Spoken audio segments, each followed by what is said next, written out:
berkesan di hati. Kembali lagi di Cerita Hati, dan sebelum kita mengetahui cerita hatinya Koko Erwin dan juga Dea, kita akan lihat dulu pendapat masyarakat tentang feng shui atau ramalan. Yuk, ini dia. Saya sangat percaya dengan ramalan. Percaya kalau bagus, kalau nggak bagus nggak percaya. Percaya nggak percaya sih. Baca ramalan saya tidak pernah, tapi diramal pernah. Pernah sekali tentang kehidupan yang akan datangnya. Pernah tentang karir ke depan. Kebanyakan sih enggak. Belum terbukti. Terkadang kan masih belum sih. Saya juga pernah diramal kalau berbicara tentang ramalan. Saya pernah diramal bahwa saya akan menikah 4 kali. Hebat. Oh, top. Padahal saya baru 2 kali, nauzubillah min dzalik, jangan sampai. Terus saya langsung bilang, hebat amat 4 kali, banyak Aku tunggu amat. undangannya, aku tunggu undangannya. Yeah. Sama seragam ya. Kalau gitu saya nggak mau yang ketiga. Saya mau yang keempat aja kalau gitu. Wih, bisa aja. Yang Ya. penting aku yang terakhir. Ini Wih, Ya. kalau berbicara tentang tadi feng shui, Koko Erwin sempat mengungkapkan bahwa itu adalah sebuah ilmu yang bisa dipelajari dan perhitungan dan nature ya, based Ya. on Alam. apapun yang terjadi di sekitar kita atau di alam gitu. Nah, kalau berbicara tentang ramalan ini gimana Pertama sih? kalau Islam tegas dalam ramalan itu tidak boleh, makanya cuaca saja dulu ada ramalan cuaca. Karena Islam tidak bolehkan maka boleh perakiraan. Sekarang bahasanya adalah perakiraan perakiraan. cuaca. Karena itu juga belum tentu. Ini berawan, Ya, ini ya, hujan deras juga belum tentu. Karena itu rahasia Tuhan. Dan sampai hari kiamat manusia tidak akan tahu. Saya ingin tegaskan dulu tentang ramalan yang tidak boleh karena itu prerogatif Tuhan. Di dalam surat Luqman ayat 34, saya boleh dibacakan singkatnya saja. Ini yang hak prerogatif, Kokowin tidak akan tahu, Erwin tidak tahu, Dea juga pasti tidak tahu, apalagi Penta Voice. Itu lagu aja tidak semuanya tahu, hanya potongannya saja. Ya itu, makanya. Ya, Ya, Ih, bismillahirrahmanirrahim. ya. Sesungguhnya Allah hanya pada sisinya sajalah pengetahuan tentang hari kiamat. Jadi hari kiamat mohon maaf, siapapun, peramal siapapun tidak akan tahu tanggal 12 bulan 12 2012, Iya, waktu buset heboh itu banget. semuanya tidak ada. Nyatanya yang ramal udah mati sekarang. Ya, terus? Dan dialah yang menurunkan hujan Iya, dan ya. mengetahui apa yang ada dalam rahim. Ya, hujan juga tidak tahu karena kalau orang bisa menguasai hujan maka dibikin padang pasir itu hujan selama 4 tahun ini Indonesia dibikin nggak hujan selama 4 tahun jadi banyak pasirnya banyak minyaknya, tidak bisa, kita nggak bisa. Ada orang merekayasa hujan nyatanya gagal di DKI waktu itu. Dan jadi tentang hujan kuasa Allah dan di dalam rahim, maksudnya anak itu nanti lahir akan jadi orang baik atau orang jelek itu kita tidak tahu.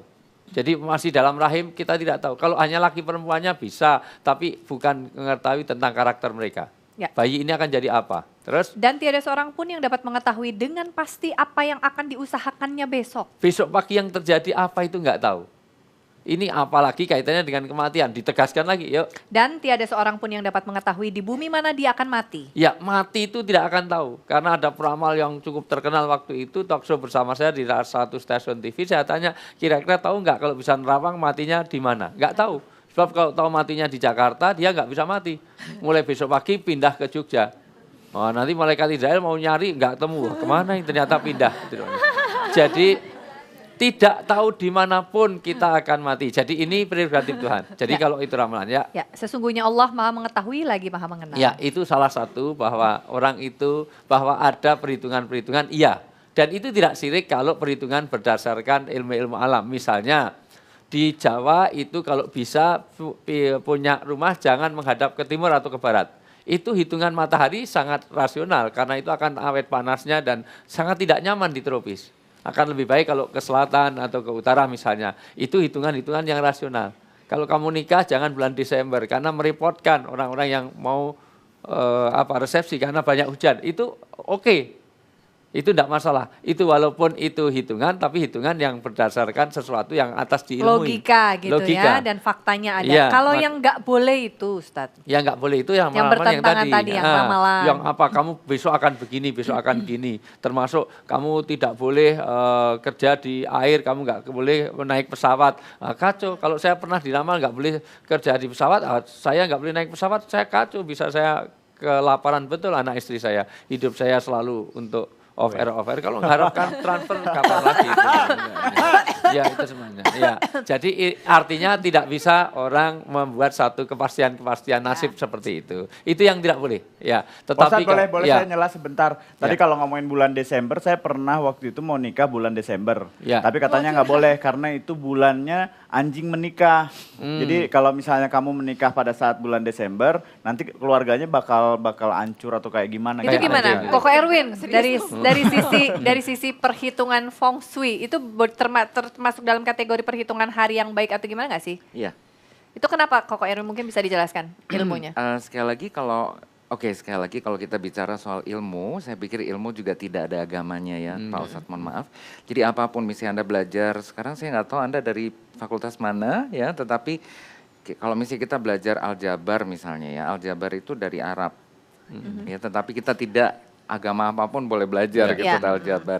Nah demikian juga ilmu feng shui ini. Jadi sekarang yang justru kebanyakan orang belajar, ini saya memberikan satu sedikit gambaran saja bahwa ini betul-betul ilmu tuh yang belajar justru kebanyakan orang Rusia sekarang, ya. Dan mereka tuh juga terkenal sangat logika sekali. Dan pada dasarnya kalau misalnya dikatakan bahwa kalau Desember nggak boleh menikah atau apa, tidak. Kembali lagi bahwa pada prinsipnya kita sendiri juga tahu gitu bahwa setiap hari selama kita masih hidup itu adalah hari yang baik. Hanya saja yang namanya energi manusia itu sangat dinamis. Oke. Nah dinamika ini setiap orang sendiri-sendiri. Nah itulah yang sudah diamati dan sudah Ya dihitung-hitung itu, artinya saja. kan berarti Tetapi betul dia saya mungkin setuju dengan tidak Pak boleh Ustadz. menikah di bulan Desember, probably saya masih boleh karena misalnya Betul. energi atau dinamika yang terjadi dalam betul. kehidupan saya Dan- bisa. Iya. Desember ulang tahun saya, terima Betul. kasih. Nabung ya, Tapi nabung. sekali lagi, mungkin ini ya tergantung budaya juga, dan saya juga setuju dengan Pak Ustadz mengatakan bahwa tergantung juga daerahnya mana gitu loh. Iya. Karena pada dasarnya feng shui bicara itu soal daerah, budayanya Jadi juga. komprehensif ya, Komprehensif. di mana kita Topografi, tinggal, demografi. energi di daerah kita tinggal Ya. gitu ya, dan Ya. kehidupan kita mungkin dengan keluarga juga energinya seperti apa gitu, itu Betul. yang akan membuat keseimbangan Betul. Ya, di untuk dalam- menentukan hari, Iya, betul. jam, tanggal gitu ya, Ya. atau seperti arah mana ya, gimana Wi? Di dalam disiplin ilmu kita kan ada behaviorism, jadi pada pelajaran perilaku, ada antropologi budaya, ada psikologi sosial, di mana masyarakat petani itu akan memunculkan karakter yang berbeda dengan nelayan, dengan orang pegunungan, dengan daerah keraton. Penduduk yang kecenderungannya itu topografi juga akan mempengaruhi. Jelas di masyarakat bisnis juga akan berbeda dengan masyarakat industri, dengan masyarakat yang petani dan nelayan. Bahkan keluarga saja, keluarga ABRI, keluarga TNI, keluarga petani akan berbeda karakter yang akan muncul. Bahwa itu dihitung betul karena hitung-hitungan seperti ini. Nah, dan kenapa kadang-kadang orang menghitung kalau orang budaya ini jangan laki-laki sini kawin Jangan dengan nikah wanita dengan di ini, sana. gitu ya. Di sana. Itu hitungan-hitungan budaya karena stereotipnya berbeda. Dan inilah prototipe dari masing-masing budaya itu. Boleh, yang hitungan-hitungan itu boleh. Itu untuk menjadi warning. Tetapi bahwa itu bukan satu kepastian. Pasti di antara itu tidak 100% kan. Pasti ada kecenderungannya iya. Karena dalam psikologi getah bening juga bisa dihitung. Bahkan garis tangan itu ada ciriologi. Orang yang seperti ini kecenderungannya begini, kecenderungan ini dari data statistik sekian banyak. Dan itu boleh kalau itu membuat perhitungan seperti itu. Karena dalam Islam juga artinya ada perhitungan-perhitungan. Nah, makanya cuman kepastian-kepastian yang saya sebut dalam surat tadi Luqman ayat 34 tadi bahwa hari kiamat kapan kita Nggak memang ada. dirahasiakan Tuhan. Baik, sebetulnya batasan apa sih yang menyatakan bahwa ini sudah menuju ke arah syirik atau ini adalah masih boleh diterapkan asal gitu? Itu batasannya apa itu, Wi? Pertama bahwa apapun kan dalam surat Luqman ayat 15-nya ditegaskan apapun yang berkaitan dengan satu keyakinan. Misalnya bahwa rezeki itu kita yakin itu dari Allah. Karena dulu orang bikin ramalan dilarang ketika mau berburu itu atau mencari rezeki itu dengan azlam. Azlam itu anak panah, itu dinaikkan ke atas, terus nanti akan jatuh. Di mana dia jatuh ke sana, maka dia Disitulah. jatuhnya ke sana, maka rezekinya ke sana. Jadi kalau azlam itu nanti anak panah itu jadi dilempar ke atas lurus gini, nanti jatuhnya ke sana. Oh berarti rezeki yang saya cocok berburu dan berdagangnya ke arah sana. Artinya keyakinan Itu orang yang tidak melepaskan azlam itu, dia yakin anak panah lah yang menentukan rezeki saya Rezeki kemana. Itu yang tidak boleh ya? Yang boleh, satu. Nah, yang kedua tidak berdasarkan ilmu. Jadi tidak ada ilmu-ilmu rasional. Jadi misalnya orang mau dagang, oh kalau musim dingin ini enaknya jualan es krim apa jualan bakso. Lah itu orang nggak masuk akal. Ya tentunya yang cocok adalah kalau di puncak jangan jualan es krim. Ya tentu jalan itu boleh secara rasional. Karena mohon maaf, secara keilmuan pun nanti makrokosmis dan mikrokosmis itu bisa dihitung juga.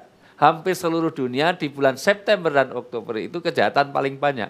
Dari mulai G30 PKI, Hitler, Napoleon segala macam itu semuanya di bulan-bulan itu karena kondisi makrokosmis dan mikrokosmis itu berpengaruh. Itu salah satunya. Itu hitungan-hitungan itu boleh teh. Ya. Jadi kalau hitungan-hitungan karena menurut rasionalitas memang bisa dihitung Tapi secara ketika kita pasti. meyakini bahwa kehidupan yang terjadi dalam diri kita adalah karena hal itu Nah, dan itu yang kalau salah. kemudian kita tidak ingin menjalani kehidupan kalau tidak dihitung dulu itu yang salah. Itu yang salah. Ada satu Iya. pertanyaan saya spesifik sekali tapi nanti barangkali ya sekalian dengan juga cerita hatinya pemirsa yang akan dibacakan oleh Mac Dennis Lang satu ini tetap di Cerita Hati.